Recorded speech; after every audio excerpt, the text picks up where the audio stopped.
Well, hello and welcome to this Money Control live stream. It's a brand new week and a brand new day, and you're watching Morning Trade with me, Nandita Khemka. Well, over the next 30 minutes, we'll be talking about the cues for trade, all the earnings that trickled in post-market hours on Friday and Saturday. And of course, we'll also be taking up all your stock-related queries with our technical expert on the show. So if you have any queries, send them in to us on our YouTube feed and we will have them addressed. But before we move any further, let's take a look at the top headlines at this hour. Wall Street clocks a winning week ahead of another meeting to avoid debt ceiling default, even as the Treasury Secretary warns of hard choices if the cap is not raised. Investors also look ahead to Fed minutes this week. Asian markets open mixed, while the SGX Nifty indicates a lower start for the Indian markets. Divi's Labs delivers a beat on revenue, but margin and profit both miss estimates. NTPC delivers a mixed quarter with profit above street estimates, while JSW Steel and Power Grid beat expectations on all fronts. Meanwhile, Zomato narrows its loss in the fourth quarter. RBI withdraws the 2,000 rupee note from circulation under its clean note policy, but says it will remain legal tender. Announces a window till the 30th of September to exchange or deposit the notes in tranches of 20,000 rupees each. After widespread criticism, government reverses course on imposing 20% tax collected at source on all overseas credit card transactions. Says the 20% TCS will only apply to transactions above 7 lakh rupees. First up, let's take stock of Zomato earnings that came in on Friday post-market hours. And to decode the numbers, we are joined by Karan Taurani of Elara Capital. Good morning, Karan. Good to have you on the show. Well, Zomato has managed to narrow its losses, on a YY basis. In fact, management has said that, the company has turned EBITDA positive ex Blinkit, and it has given, said that in the next 4 quarters, it aims to turn completely profitable. What are your thoughts? And, do you think this target that the company has set out is achievable? Hi, Nandita. Good morning. So I think in terms of profitability, they are on the right path. They are pressing the right levers here in terms of lowering the discount, increasing the ad revenue, and also the take rates. So these are 3 major levers, that have played out in their favor. But one has to look at the fact that if the valuations for this kind of a stock were to move up or trade at a hefty premium versus traditional peers, it's also very important for growth rates to be at a premium. So I think, it's a dilemma right now between growth and profitability. So if you look at their broader revenue growth rates in the food segment, we are seeing a sharp convergence. If you look at the GOV growth rate, it is somewhere close to about 12 to 14% right now. And I think on a steady state basis, not more than 15 to 18% growth rate would be achievable. Because there are clear pressures for them also. I mean, they exited the 225 cities wherein they were probably making, lesser losses, lesser profits and also some kind of losses. Plus, there is also an inflationary pressure in the QSR environment. So it's very important to track revenues or SSG growth rate of QSR companies and mirror that to Zomato. So I think in the near term, because of inflationary pressures, we are going to see growth rates being under pressure for a company like Zomato. So my only point is that if you look at the stock right now, and if you say that, they will probably move towards 3 to 4% of EBITDA as a percentage of GOV, if I just purely take that number, they are still trading at somewhere close to 40 times EV/EBITDA F25, the core food business, which is not cheap. As compared to last quarter, when this number was somewhere close to 25, 30 times EV/EBITDA, the stock has definitely moved up 25-30%, factoring in this improved profitability. So I don't see much of a respite in terms of share price movement. But nonetheless, I think it's a good job done, good execution around profitability. Now, growth rates are a key monitorable. Blinkit losses are also a key monitorable from here on. Right. This morning we've had brokerage reports trickling in on Zomato. Nomura has kept a reduced rating and target price of 45. You've also already pointed out that, there isn't much respite when it comes to stock prices. But, its peer, Swiggy, has seen some valuation markdowns, by Invesco and, another PE giant. But, do you expect the same for Zomato going forward? And, of course, we know that there is stiffer competition in the, in the form of ONDC. The probability of that eating into its market share going forward?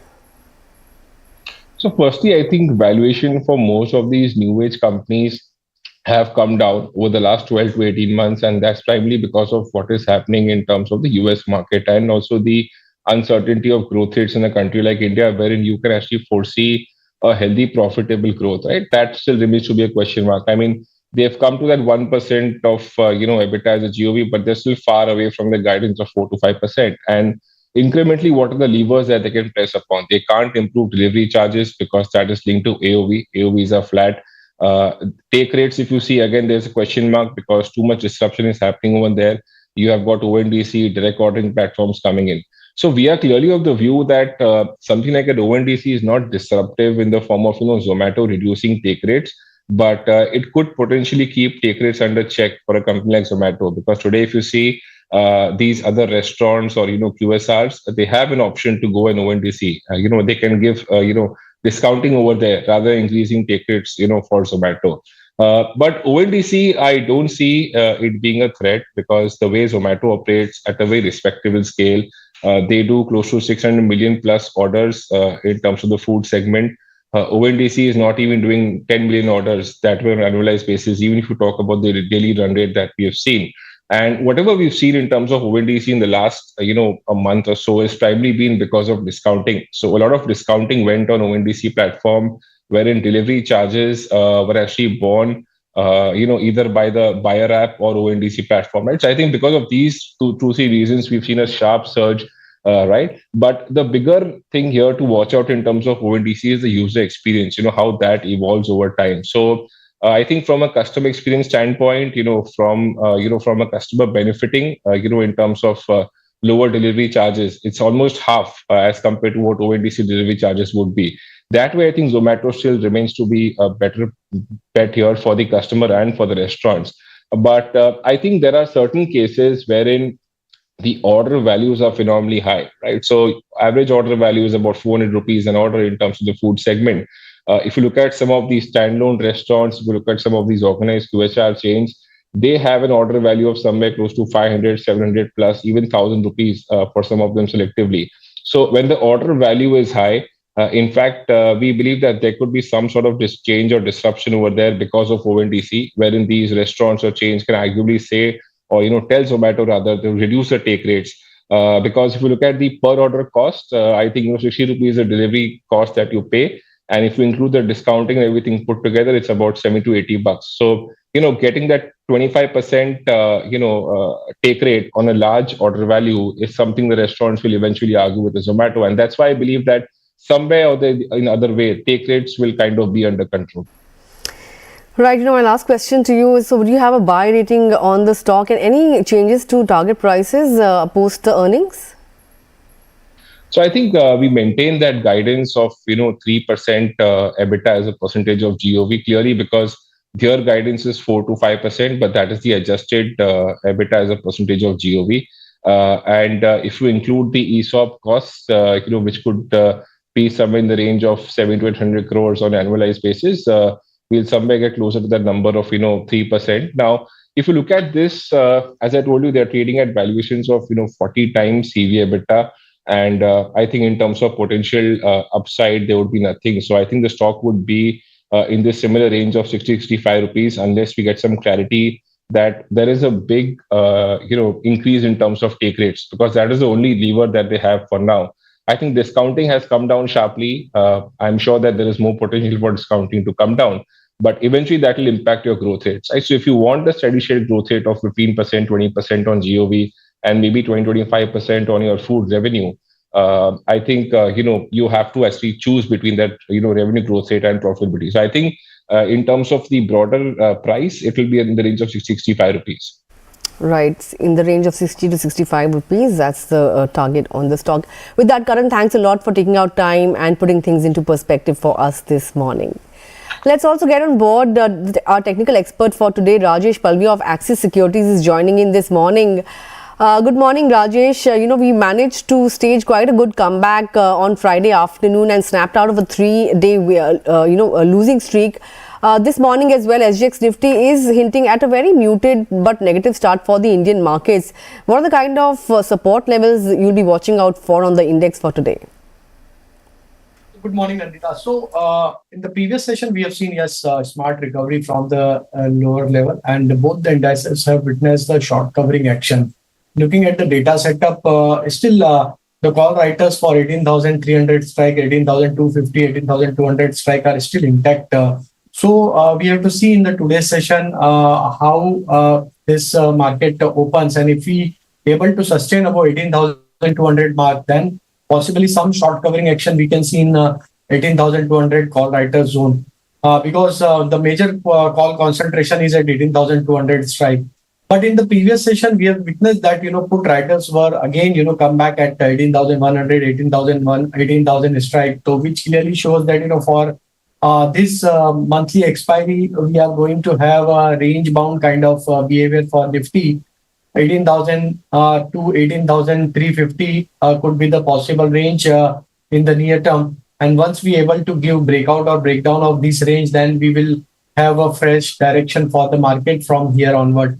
But looking at the overall setup, looking at the recovery in the previous session, we are optimistic and we believe that, there could be a possibility that Nifty may give, Nifty can manage to give breakout above 18,250, 18,300 zone. And if it's happened, then this rally can extend towards 18,450 to 18,500 also. So buy on dips should be your strategy for Nifty.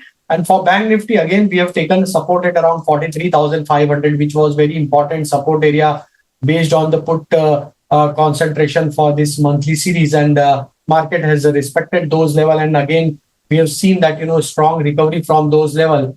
So now in today's session, 44,000 is the immediate level to watch for. If Bank Nifty manages to cross those level, then one round of short covering we can expect in the today's session, and possibly Bank Nifty can scale up to the new all-time high also in this current week. And we are initiating here, buy and dips kind of strategy in the market for Bank Nifty also. 43,500 should be your stop loss. And on the crossover of 44,200, these really can extend towards 44,600 also. Right. Bank Nifty has the potential of hitting all-time high this week itself. That's the call. But let's also talk about Bandhan Bank, since we are talking about the Nifty Bank. Profit has plunged over 50%, on the back of significantly higher, provisions and contingencies. NII has also dropped somewhere around 3% or thereabouts. The stock was down 2.5% in Friday's session. Over the last month or so, it has gained somewhere around 8%. But in the last 5 to 6 sessions, it has come under a fair bit of pressure. Do you expect, some more weakness, given the fact that the earnings haven't really been very, overwhelming or, very good for that matter? So Bandhan Bank has shown a strong recovery from its recent low, almost around 200 level. It has formed a base, and it's almost 4-5 week. We have seen significant pullback action in the stock. But since last 4-5 trading session, the stock is struggling to cross its 200-day moving average, and almost multiple attempt to cross those level, but failed to cross this 200-day moving average, which was at around 245 to 246 zone. So on the higher side, 246 is the immediate hurdle for the Bandhan Bank. If it crosses those level, then this momentum can extend up to 260 level also.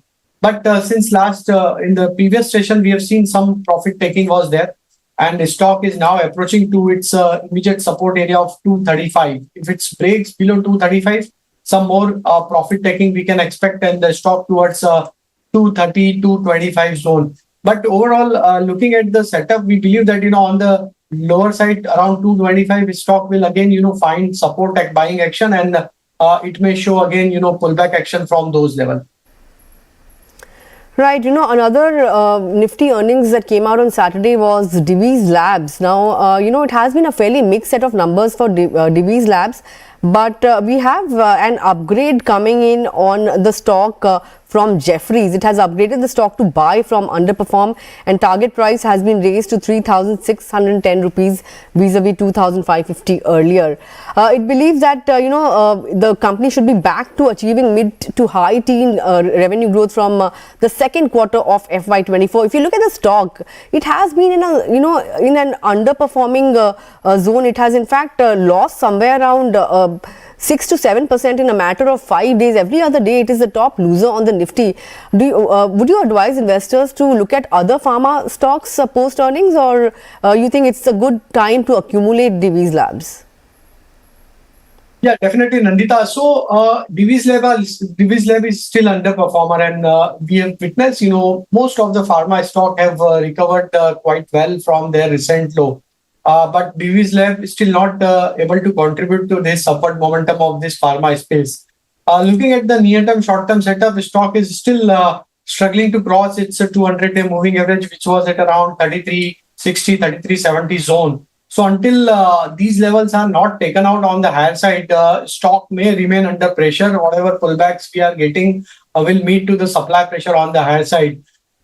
Looking at the recent corrective move, now stock has given a breakdown to its 100-day moving average also on the closing basis. So if it's remain below 3150 level, some more pressure we can see in the stock prices towards 3000 level, which is the next immediate support area for the stock. But looking at overall setup, we will advise to avoid at this current level. There is a lot of other pharma space which are showing good traction. So one can look at Glenmark Pharma, which is given a breakout in the previous session, and rounding bottom formation breakout is already there on the weekly chart. So we believe that Glenmark can continue upward momentum towards 655 to 660 in the continuation of this uptrend. So one can buy Glenmark with stop loss of 605. Right, Glenmark is a better bet. But let's also talk about Gland Pharma. We have a query coming in from Vipul Sangpal, and he wants to know what's happening with Gland Pharma, given the fact that it has come off nearly 80% from its all-time highs, way below the IPO price as well. How should one play Gland Pharma now? Gland Pharma is clearly in downtrend, series of lower top, lower bottom formation across all time frame, and looking at the monthly setup, the stock is traveling in a down sloping channel, which is clearly indicating that trend is still in the weaker side, and we may see furthermore downward momentum in the stock prices. So looking at the near term as well as short term setup, we believe that if stocks continues to remain below 1150 zone, then possibly stock can go down towards 950 also, because overall setup for the stock across all time frame looks on the weaker side. Right, that's the call on Gland Pharma. Let's take up a query on some of the AMC stocks. Then, of course, they did come under pressure on Friday on the back of news flow. Chirag Hadilal has written in, and he wants to know which one is a better bet now, HDFC AMC or Aditya Birla Sun Life AMC. What would you advise investors to look at now among the two? So most of the AMC stocks are behaving in the same manner.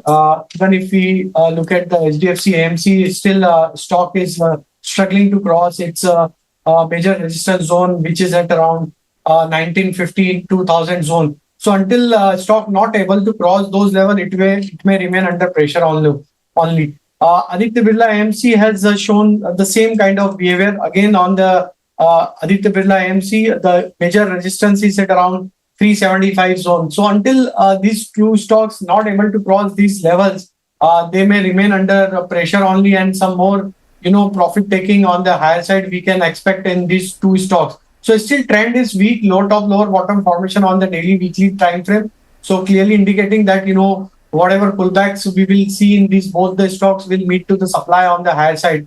So my advice would be to avoid for some more time, let the breakout to happen for both the stocks. For HDFC AMC 1950 2000 level is very important on the higher side, and for Aditya Birla AMC 375 is the key level to watch for on the higher side. Right, so those are the levels to watch out for when it comes to some of these AMC stocks. What about ITC? We have a query coming in from Madhu, and she wants to know whether it's the right time to accumulate ITC. Hasn't really done much post earnings. Earnings were fairly in line with estimates, but the stock is extremely flat after it handed its earnings. Time to look at buying into this counter, given the fact that a lot of brokerages see 500 rupees on the stock in sometime soon. So ITC is enjoying its all-time high trajectory. Some profit taking at higher level, but still, if we analyze across all time frame, stock is in bullish trend. Buy on dip should be your strategy. You can buy and accumulate the stock in the dips. So till stock is holding above 385, 380 zone, whatever dips you are getting is a buying opportunity in the stock. On the higher side, once stock manages to cross above 435, 440 zone, then these really can extend towards 500 zone also in the long run. So we are having bullish view on ITC, and buy on dip should be the strategy for ITC. Well, look at buying ITC on dips. That's the call from Rajesh. Let's talk about NTPC. It reported its numbers post-market on Friday. Profit has grown somewhere around just 1% on despite weak operating margins. Higher top line and other income has aided its fourth quarter performance. Barring bottom line, most of the other parameters have been a miss. Looking at the stock, it has just lost about 1% or so over the last 5 days and hasn't really done much. How does NTPC look on the charts now? So stock is holding ground, and looking at the near-term, short-term setup, we believe that stocks continues to hold above 170, 168 zone. Possibly support buying action will be there around those levels. As the stock is trading above all its long-term moving averages, and looking at the near-term setup, some profit taking is there, but still we believe that as the stock is holding above 100-day moving average, which is at around 170 mark. So if it continues to hold above 170, then possibly some pullback action we can see in the stock prices. On the higher side, 176, 178 are the immediate hurdle. Once the stock crosses above 178, these really can extend towards 185 to 190 zone also. Right, that's the view on NTPC. What about JSW Steel? Numbers came out and, profits have risen 12% on a YY basis. Operating performance has been pretty dismal. It has, the company has elevated Jayant Acharya as the MD and CEO for the next 5 years. Looking at the stock, it has lost somewhere around 4% or thereabouts, come off its 52-week highs. It's now eyeing that 700 level. Do you expect, it to inch towards its 52-week high anytime soon, or would you expect, would you advise people to look at a Tata Steel instead now? So since last 2 weeks, stock is witnessing profit booking, and it's a lower high, lower low formation for the stock since last 2 weeks. Looking at the setup, near-term setup, the stock is now slipped below to its 200-day moving average as well as 50-day moving average. So 710 is the key level to watch for on the higher side. Until the stock not crosses those levels, it may remain under pressure only. On the lower side, 680 is the key support area. If it breaks below 680, some more profit taking we can see in the stock prices, and it may go down further towards 665, 660 zone also. So 710 to 680 is the immediate levels to watch for. Either side breakout, breakdown will decide the fresh direction for the stock from here onward.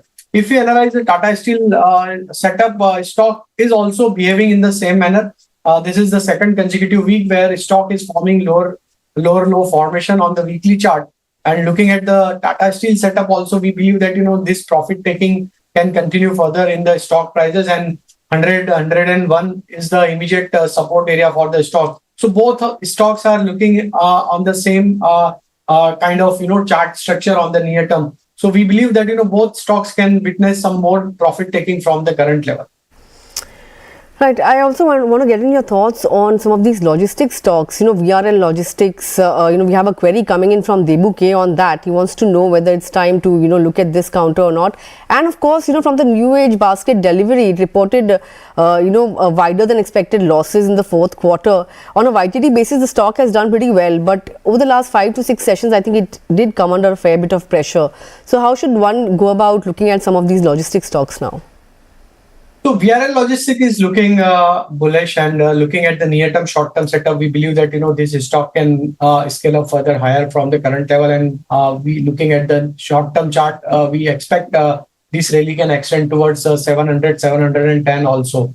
So one can remain on the long side, even if any dips comes towards 645 is again buying opportunity. 625 should be your stop loss to hold your long position for upside target of 700 to 710. I think we just have time for one last query. This one is coming in on Chola Finance. Saujanya has written in and wants to know your thoughts. What would you advise somebody to do with this stock? So stock is enjoying its all-time high trajectory, and looking at the across all time frame, we still having our bullish view, and looking at the setup, we expect this stock can continue furthermore upside towards 1150 to 1200 zone also. So very strong price action across all time frame, and buying interest is there even at stock at all time high. So one can buy and accumulate this stock. Even any dips comes in the stock prices is a buying opportunity. Keep stop loss of 1010. Upside target is 1150 to 1200. So that's the call on Chola Finance. Hope that answers your query. Well, with that, we've come to the end of this query session. But Rajesh, before I let you go, what are you recommending for our viewers this morning?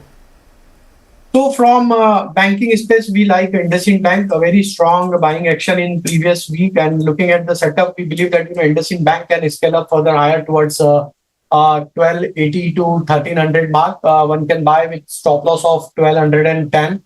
Another stock is from real estate space, that is DLF, and we expect DLF to continue furthermore upside towards 495 to 510. So DLF is also buy with stop loss of 455. Right. Those are the recommendations coming in from Rajesh this morning. With that, Rajesh, thanks a lot for taking out time and joining in this morning and addressing all of your queries as well. For viewers, if we couldn't take up your queries today, don't get disheartened. We'll try and do that tomorrow. Don't forget to keep sending in your queries in the meantime. Well, with that, it's a wrap on this edition of Morning Trade. But don't go anywhere, because coming up next is Opening Bell. Thanks a lot for watching.